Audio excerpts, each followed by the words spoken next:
My name is Jakob Heiberg.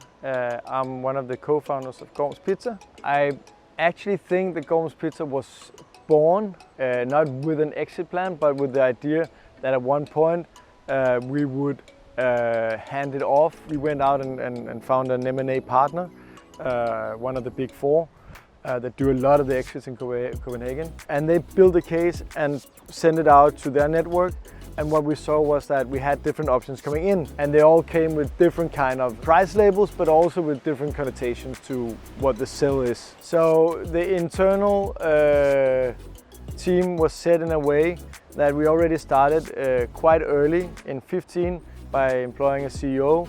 Then we went on to get more professional staff functions. In terms of what we wanted to go for, I think it's an honest talk to say that the size of the bill mattered, but we also wanted a partner where we could see the brand grow and not devaluate because of interest of conflict between the two brands. Another thing that we considered was the type of investor.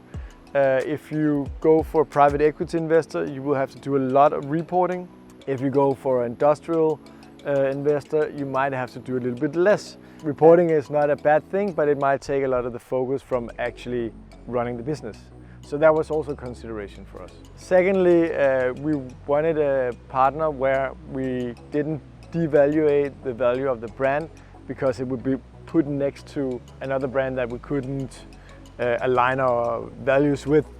And thirdly, the idea about having a partner where we had a mutual understanding of the course of the brand, but also of the level of control they were going to exercise over the day-to-day operations. For me, the best kind of money you can get on board for the first round is smart money. That means investors that invest so much that they feel obliged to actually help, but also investors that have competencies that are not the same. As an investor, I would first look at the team, and then I would look at the viability, my compatibility with the product or the idea. If those things are more or less aligned, then I would always, of course, look at what's the price.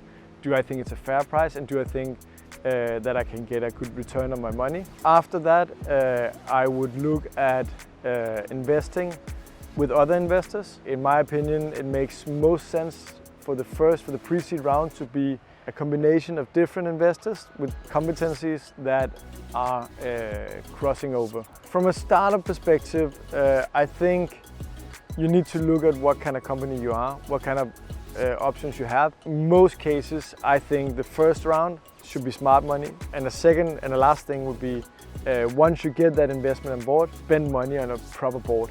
Don't get an advisory board, but get a real board because they are actually being held accountable for what they do. That will help you much further and much more intensively towards the next round.